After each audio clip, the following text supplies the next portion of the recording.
From the San Jose State University School of Journalism and Mass Communications, this is the 5-Minute Update. Welcome to the 5-Minute Update. I'm Melia Saito. Members of the San Jose State chapter of United Students Against Sweatshops want President Papazian to sign SJSU up with the Workers' Rights Consortium, or WRC, an organization that checks for the ethical production of college apparel. In 2007, former SJSU President Don Casing signed on to the WRC but dropped affiliation after 3 years due to the budget constraints at the time.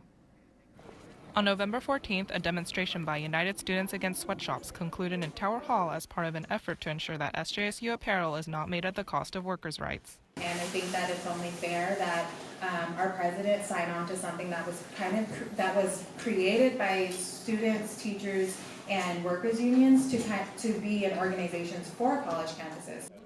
Because President Mary Papazian was away on business, Chief of Staff Jay Bailey attended the meeting and listened to the students' concerns. She certainly wasn't aware that we had been a member of the WRC and that we had dropped our membership in 2011. So that is what we're looking into.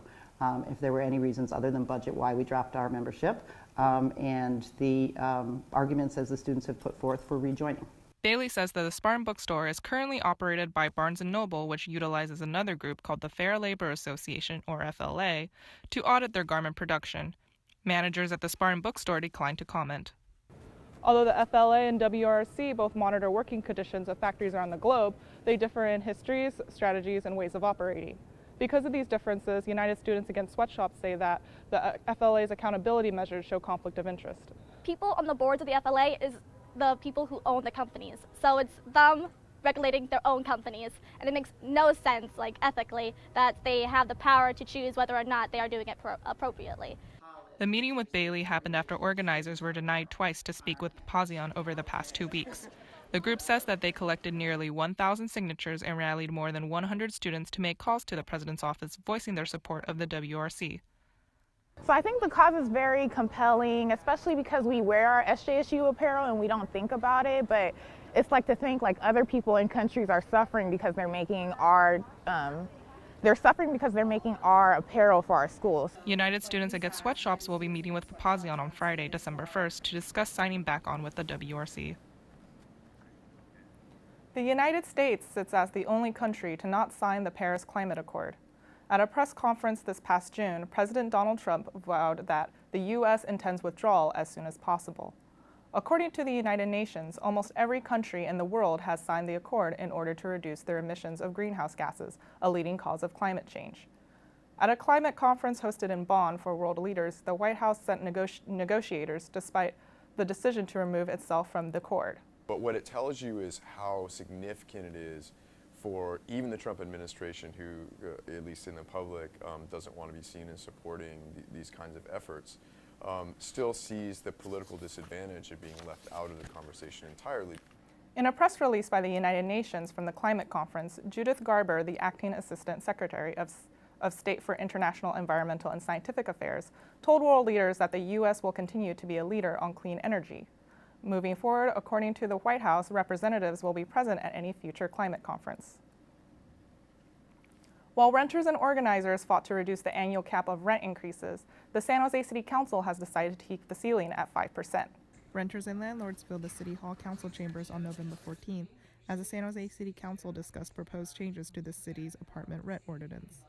Rent control is not the final solution to the crisis, but it helps. It stops the bleeding, it stops some of the suffering, and it helps people from getting displaced. Renters and renter right organizers are advocating to tie rent hikes to the cost of living, which will reduce the current rent increase cap at 5% to 2 to 3%. Meanwhile, landlords and property manager associations defend the current 5% cap, stating that rent increases are needed to maintain their units and their overall businesses. And this is our retirement. So we're both of Medicare age now, and the apartment building is to supplement our Social Security checks. Neither one of us have large pensions. After nearly 6 hours of public comments, the City Council voted 6-5 to keep the rent increase cap at 5% on all San Jose rent-controlled apartments. As for next steps, tenant organizers are working towards repealing the Costa-Hawkins bill, which bars rent control caps on units built after 1995. The fight is not over after a city council vote. It's not over after a campaign. It's still a struggle that our community is facing. You know, there's statewide legislation, Costa-Hawkins, that restricts rent control for single-family homes. It is in the process of being repealed, and there's a lot of statewide organizing happening.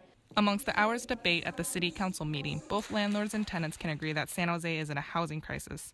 The city's own statistics on displacement from April 2017 show that 65% of residents living in minority concentration areas are experiencing the early stages of being pushed out.